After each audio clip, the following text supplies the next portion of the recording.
El Evangelio de Juan, capítulo 19. Vamos a leer del versículo 25 al 30. Y dice así la palabra del Señor.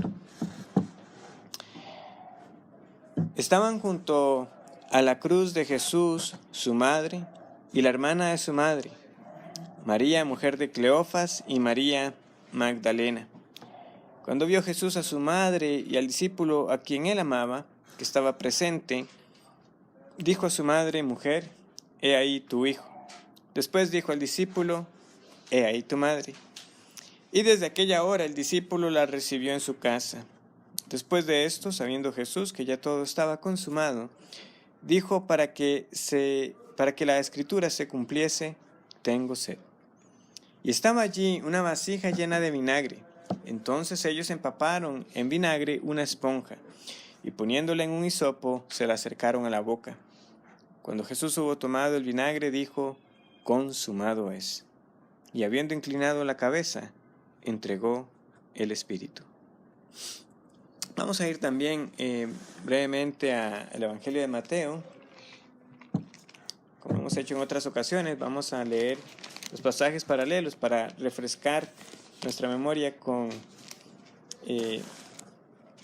otros de los datos. Mateo 27, versículo 45. Dice así: y desde la hora sexta hubo tinieblas sobre toda la tierra, hasta la hora novena. Cerca de la hora novena, Jesús clamó a gran voz, diciendo: Elí, Elí, lama sabactani. Esto es: Dios mío, ¿por qué me has desamparado? Algunos de los que estaban allí decían al oírlo: a Elías llama a este. Y al instante, corriendo uno de ellos, tomó una esponja y la empapó de vinagre, y poniéndola en una caña le dio a beber. Pero los otros decían: deja, veamos si viene Elías a librarle. Mas Jesús, habiendo otra vez clamado a gran voz, entregó el Espíritu. Y aquí el velo del templo se rasgó en dos, de arriba abajo, y la tierra tembló, y las rocas se partieron, y se abrieron los sepulcros, y muchos cuerpos de santos que habían dormido se levantaron, y saliendo de los sepulcros después de la resurrección de él, vinieron a la santa ciudad y aparecieron a muchos. El centurión y los que estaban con él, guardando a Jesús, visto el terremoto y las cosas que habían sido hechas, temieron en gran manera y dijeron: verdaderamente este era Hijo de Dios. Estaban allí muchas mujeres mirando de lejos, las cuales habían seguido a Jesús desde Galilea sirviéndole, entre las cuales estaban María Magdalena, María la madre de Jacobo y de José, y la madre de los hijos de Zebedeo. Vamos también a Lucas capítulo 23.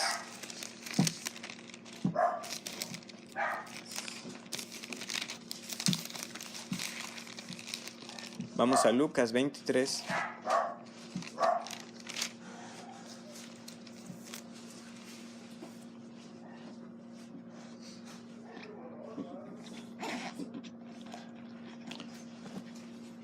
Leemos a partir de el versículo 44, Lucas 23, 44. Cuando era como la hora sexta, hubo tinieblas sobre toda la tierra hasta la hora novena. Y el sol se oscureció y el velo del templo se rasgó por la mitad. Entonces Jesús, clamando a gran voz, dijo: Padre, en tus manos encomiendo mi espíritu. Y habiendo dicho esto, expiró. Cuando el centurión vio lo que había acontecido, dio gloria a Dios, diciendo: verdaderamente este hombre era justo.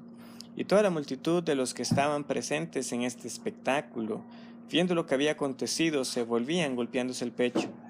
Pero todos sus conocidos y las mujeres que le habían seguido desde Galilea estaban lejos mirando estas cosas. Regresamos a Juan capítulo 19.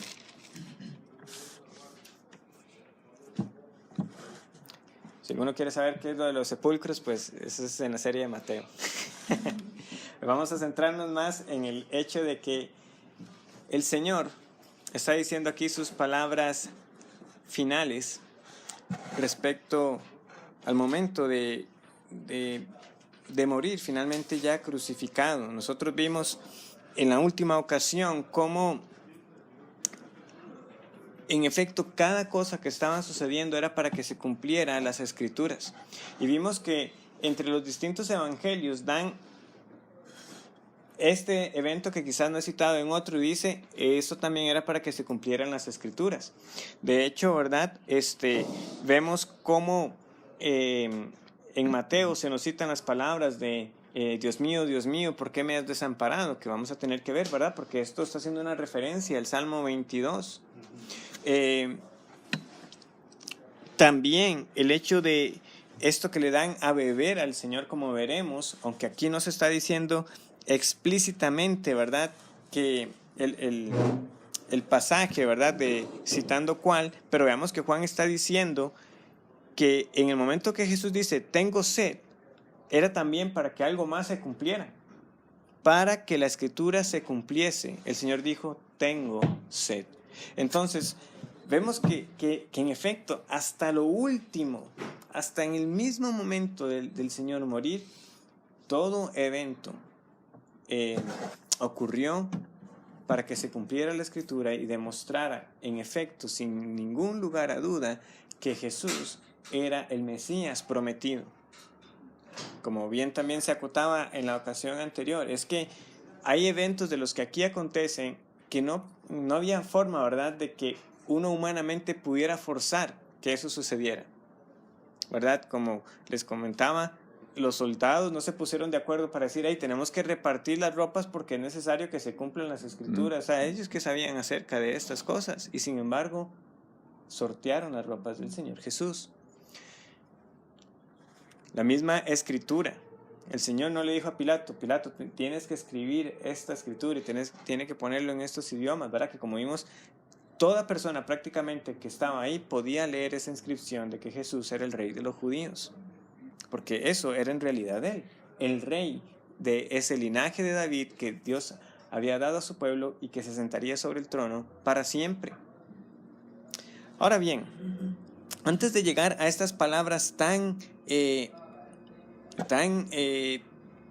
importantes, cuando el Señor dice que todo ha sido consumado, quedan unos eventos aquí que debemos considerar. Dice el versículo 25 que junto a la cruz de Jesús estaban su madre, ¿verdad?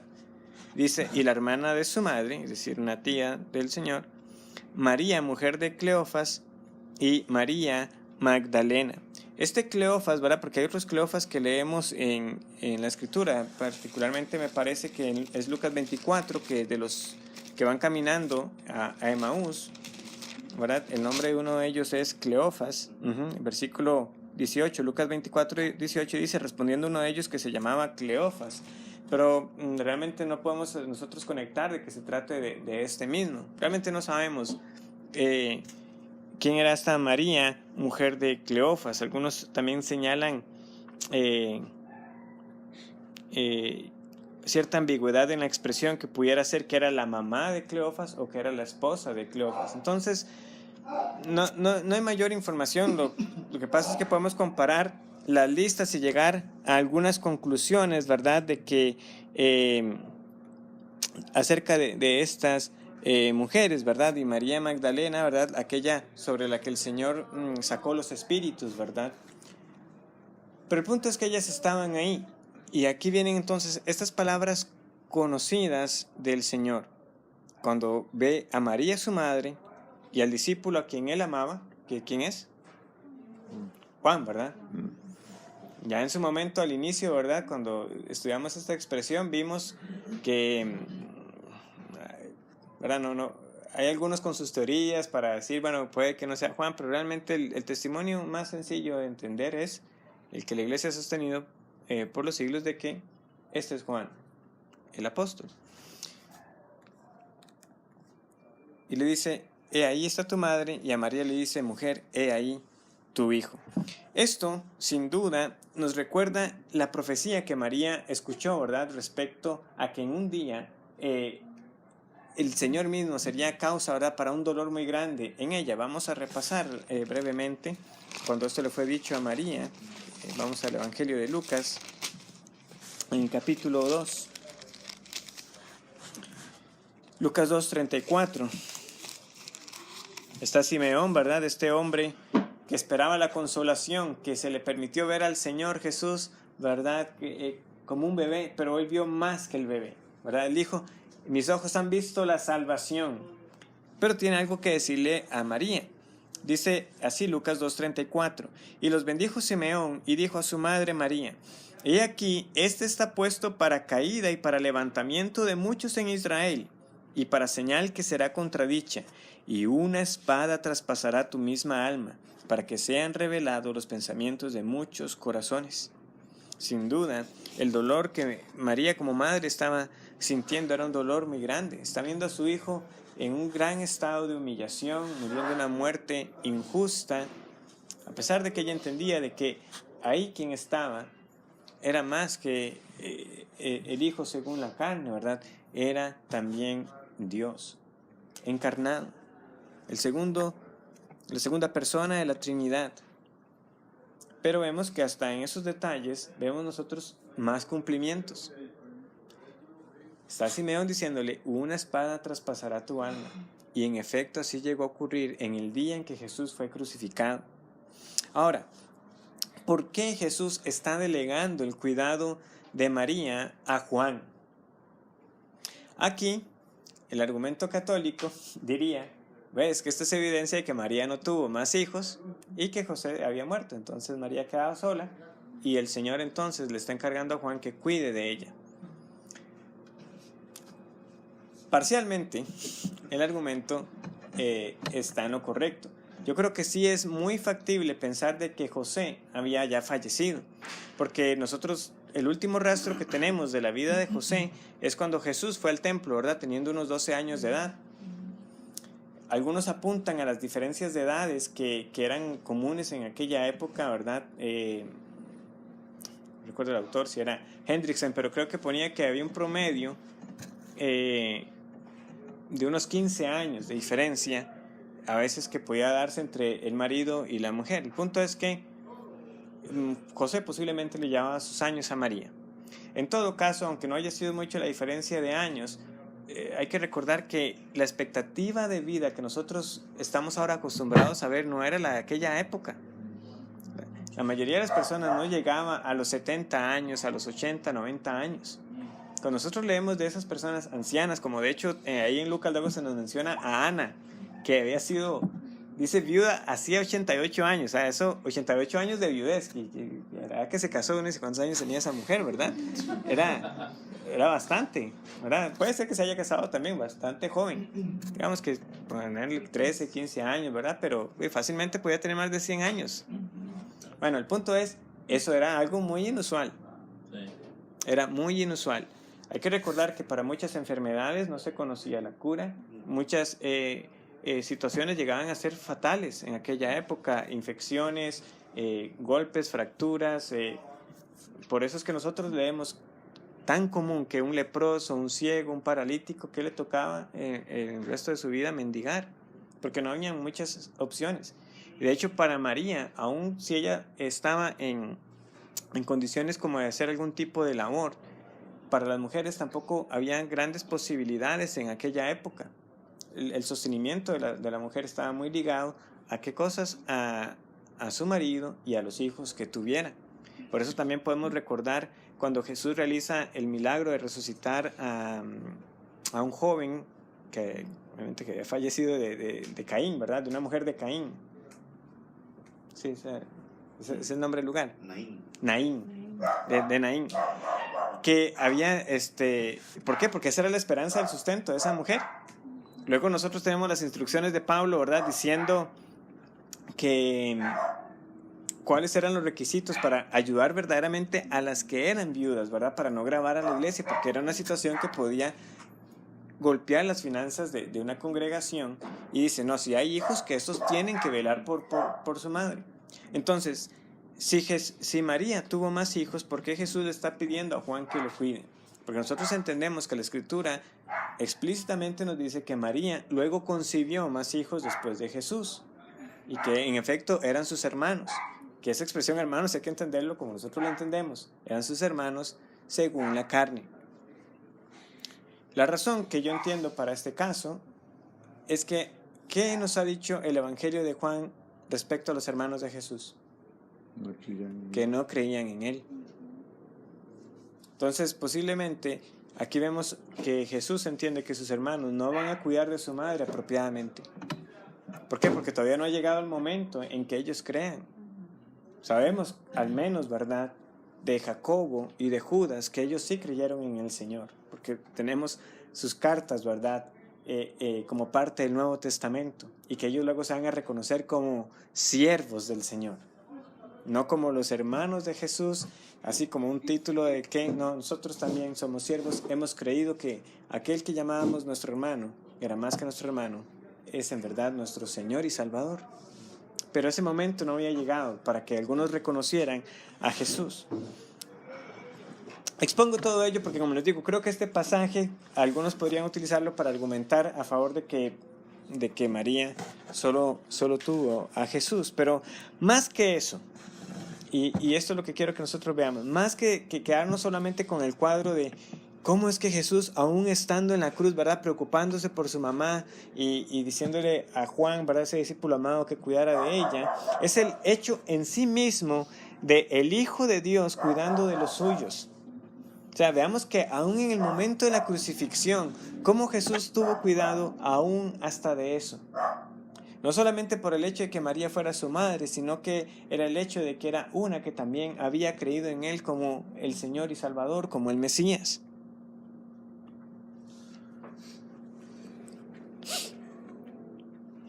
El versículo nos confirma que Juan obviamente atendió a esa instrucción y desde aquella hora, nos dice el 27, el discípulo la recibió en su casa. Ahora sí, dice el versículo 28, después de esto, sabiendo Jesús que ya todo estaba consumado, dijo para que la escritura se cumpliese. Vemos que el Señor tiene plena conciencia de lo que está ocurriendo, ¿verdad? Él sabe que aún quedan eventos por cumplirse, pero que en el aspecto general, ya todo lo que había sido antes, ya se había cumplido. Ya llega el momento de dar su vida, y por eso es que Él dice esto, tengo sed, tengo sed. Si ustedes ven ahí, la mayoría de las Biblias tendrá una referencia a un salmo, ¿verdad? Vamos a ir al Salmo 69.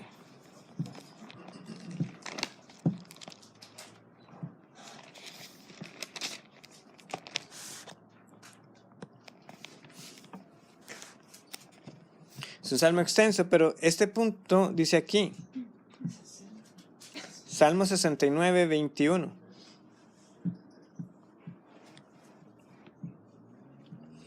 Me pusieron además hiel por comida, y en mi sed me dieron a beber vinagre. ¿Y qué le están dando a beber? ¿Qué pasa en el versículo 29? Y estaba allí una vasija llena de vinagre. O sea, es que uno tiene que simplemente quedar asombrado. Un salmo escrito con tantos siglos de antelación. Y que el Señor en ese momento diga, tengo sed, y lo que le dan a beber es precisamente vinagre. Para que la escritura se cumpliese. Nosotros podemos tener plena certeza de que este hombre Jesús, que reconocemos como uno que caminó y habitó entre nosotros, fue verdaderamente el Mesías. No hay más. No hay más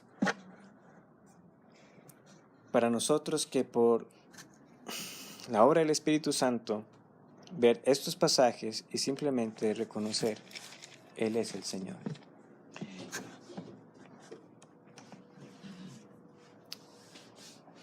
El proceso, ¿verdad?, que también se nos cuenta, empapan esto en una esponja, se lo acercan a Él para que beba, Jesús lo bebe y vuelve a decir esta expresión que ya leímos en el 28, sabiendo que ya todo estaba consumado. Ahora, resulta que nosotros en español tenemos dos palabras, consumado es, pero en el original es una sola, cuya raíz está en una expresión griega de teleo, que significa precisamente es algo que está terminado. O sea, ya no falta nada más, verdaderamente completo. Ha sido, como dice el Señor aquí, consumado. Esa expresión, si ustedes luego tienen la oportunidad de buscar en una concordancia, van a ver que en otras partes de los evangelios se traduce así, y cuando hubo terminado. Y cuando hubo terminado. O sea, indica una acción que ya no hay nada más que hacer, ¿verdad? Lo que está terminado, está terminado. Usted no le agrega algo más a lo que está terminado, porque si no, entonces no está verdaderamente acabado. Entonces, Jesús, ¿qué está diciendo aquí? Ya no hay nada más que agregar. He cumplido todo lo que el Padre me pidió que tenía que hacer. Todo lo que la Escritura anticipaba respecto a mí también se ha cumplido en cuanto a su muerte sacrificial. Es el momento entonces para que esa ira de Dios sea vertida en Él. Sabemos entonces también, ¿verdad?, por los demás evangelios que el Señor clamó, ¿verdad?, a gran voz: Elí, Elí, lama sabactani. Dios mío, ¿por qué me has desamparado? Algunos dicen que de hecho el Señor pidió que se le diera a beber como para tomar las fuerzas para decir estas palabras. No sé si sea algo apropiado de entender. Lo cierto es que aún esas palabras que el Señor está diciendo, cuando dice que ya todo ha sido consumado e invoca el Salmo 22, también entonces nos está indicando a nosotros que el Salmo 22 es un salmo mesiánico. Ahora, ya nosotros lo sabíamos porque ya parte de lo que hemos estado estudiando aquí nos llevó a ese salmo, pero tenemos entonces que ir nuevamente, porque sabemos que el Señor dijo esas palabras. Vamos al Salmo 22.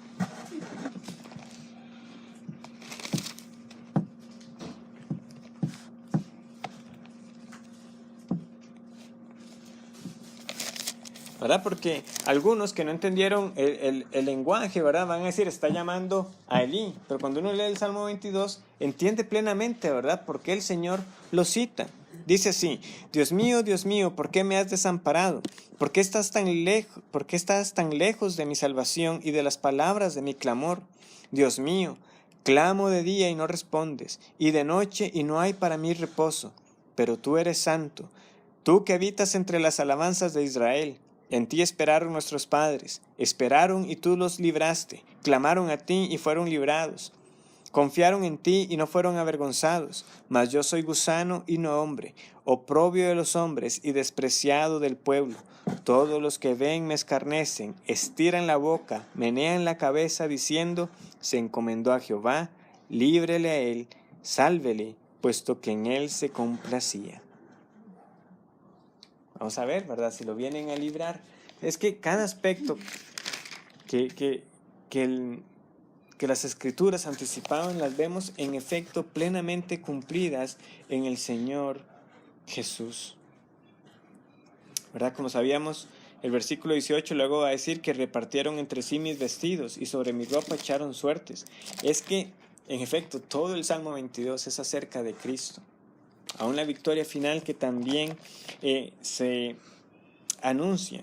Es decir, desde el Salmo 22 uno podía anticipar de que esto no iba a quedar solamente en esa muerte tan vergonzosa de este siervo del Señor del que se habla, ¿verdad?, en el Salmo. Obviamente David primeramente hablando, pero como vimos, o sea, es que a David no le ocurrió todo esto. Pero a partir del 22, cuando dice anunciaré tu nombre a mis hermanos, sabemos que entonces no iba a quedar ahí, no iba a quedar solamente crucificado en esa muerte vergonzosa. Pero el punto es que Jesús pudo decir: consumado es que todo lo terminó. ¿A quién de nosotros puede decir que ha terminado todo lo que tiene que hacer? Ninguno de nosotros. Siempre tenemos pendientes. No importa cuán diligentes seamos, siempre tenemos cosas que hacer.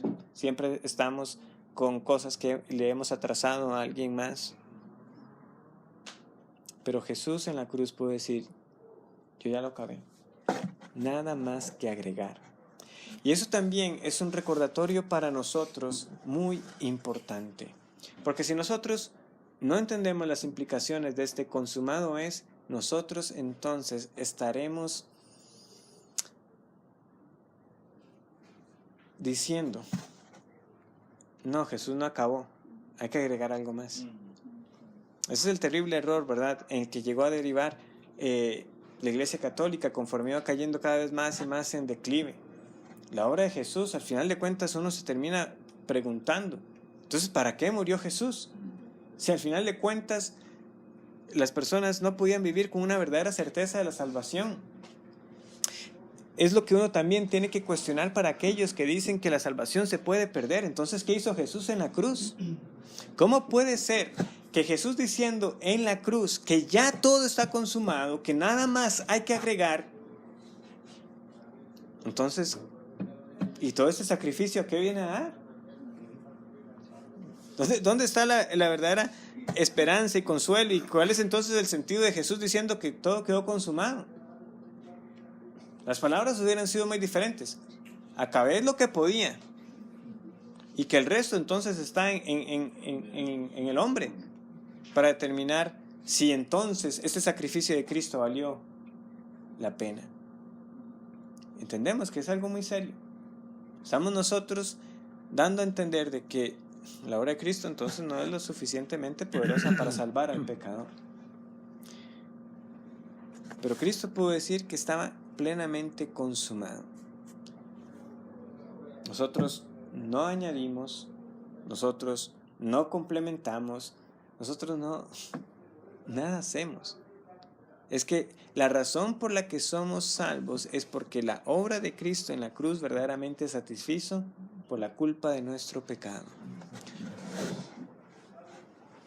Ahora, aquellos que creen en el Señor son transformados de tal manera que viven en pleno agradecimiento por lo que el Señor Jesucristo hizo. Pero una cosa es la respuesta y otra cosa es la causa. Una cosa es la consecuencia y otra es el motivo del por qué. ¿Por qué hago lo que hago? Porque el Señor Jesucristo murió por mis pecados. Pero yo no lo hago porque es que sea necesario agregar algo más a la obra del Señor Jesús. Esto es el Evangelio. Esto es lo que nosotros tenemos que recordar cada día. Cuando precisamente reconocemos nuestras faltas, yo tengo que recordar que la obra de Jesús es perfecta. Y voy nuevamente al Padre, pido perdón por mis pecados y confío plenamente en que ese perdón es dado, no por mí, sino por aquel que hizo la obra perfecta, por Jesús. Y así es como se vive una vida a la luz del Evangelio.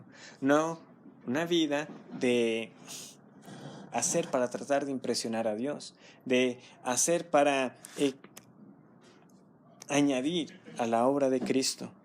Tengamos nosotros mucho cuidado, porque es tan sutil cambiar el cómo vivimos la vida cristiana.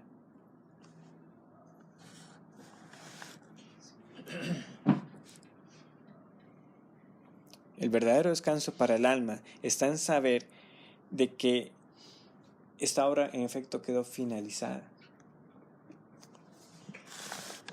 Por el contrario, sería un terrible desconsuelo saber de que nosotros se nos haya encomendado terminar lo que Jesús no pudo terminar.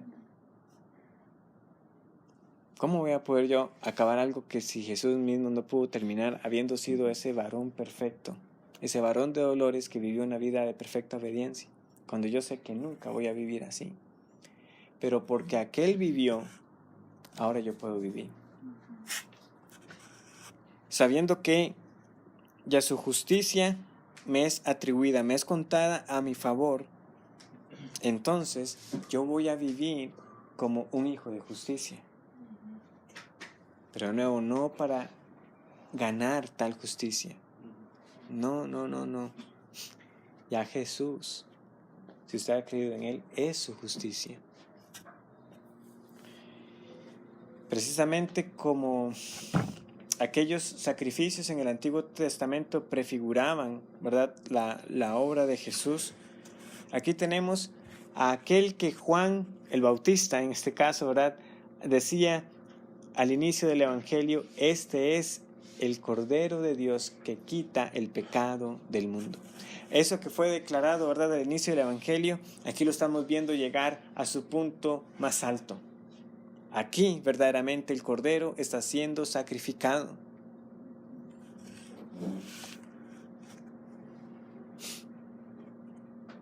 Un animal, ¿verdad?, que tenía que ser muy bien escogido. El Señor no recibía, ¿verdad?, un animal con defecto. Tenía que ser un animal, como leíamos, perfecto, sin defecto, que la persona en el momento que lo llevaba tenía que recordar: este animal está muriendo en mi lugar. Pero ¿qué pasaba? Volvía a pecar y tenía que volver a ofrecer otro sacrificio. ¿Y qué pasaba? Pasaba el tiempo y llegaba el gran día de la expiación y el sacerdote tenía que ofrecer un sacrificio por sí mismo y luego por todo el pueblo. ¿Y qué pasaba? El otro año volver a hacer lo mismo. Pero Juan el Bautista dice: este es el que quita el pecado del mundo. Que el Señor nos permita a nosotros recordar constantemente, si decimos que somos cristianos, a aquel que murió en nuestro lugar. Porque cuando peco, no se trata de que Dios sé que he pecado, pero a partir de ahora voy a vivir así y así. Pasa el tiempo y vuelve usted a pecar. Esa no es la vida a la luz del Evangelio. He pecado, pero recuerdo que el Señor me tiene a mí por uno que no ha pecado por haber creído en Jesús. Pido perdón y le pido al Señor nuevamente su gracia para seguir adelante y vivir una vida digna del Evangelio. ¿Qué es una vida digna del Evangelio? Es una vida que precisamente vive recordando este perdón constantemente. No una vida que pasa encerrada en un tengo que hacer para que Dios no se enoje conmigo. No, es que si ya Él dio al Hijo por usted. Él ya dio al Hijo. Es que la ira que era por su pecado ya fue expiada. Es que nosotros no vamos a avanzar en nuestra vida cristiana si seguimos con ese concepto de... Ahora, Dios disciplina, sí, a sus hijos. Pero de nuevo, ya llegará el momento en que tengamos pasajes como tales que nos enfaticen nuestro papel en la santificación, nuestra responsabilidad para con nuestro prójimo, para con Dios, de cumplir sus mandamientos, de que sus mandamientos no son gravosos. El punto es lo que está ocurriendo aquí en la cruz, que pone en perspectiva entonces todos esos deberes.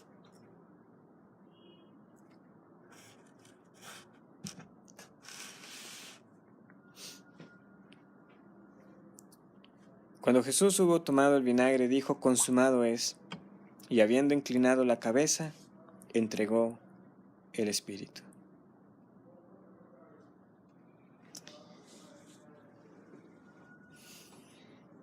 Insondable misterio.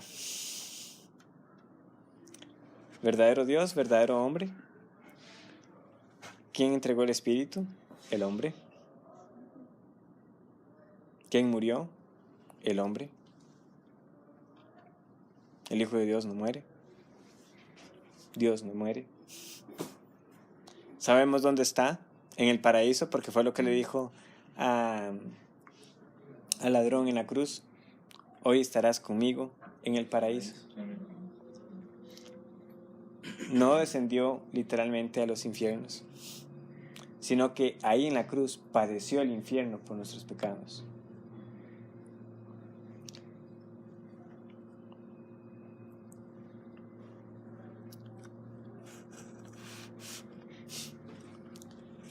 ¿Pudo haber otra manera? Sabemos que Dios en su infinita sabiduría, si hubiera habido otra manera, lo hubiera hecho de otra manera. Pero esta que ocurrió fue la que Dios en su sabiduría eligió. Recordarán hace unos años, ¿verdad?, que se nos hablaba de Anselmo, una figura de la Edad Media, que llegó a escribir una obra llamada Cur Deus Homo. ¿Por qué Dios hombre? ¿Por qué Dios se tuvo que encarnar? Por supuesto, Anselmo no fue el primero en preguntarse tal cosa, pero su obra es muy representativa porque viene a poner en papel, por escrito, la respuesta y las consideraciones tan importantes de por qué tuvo que ser así.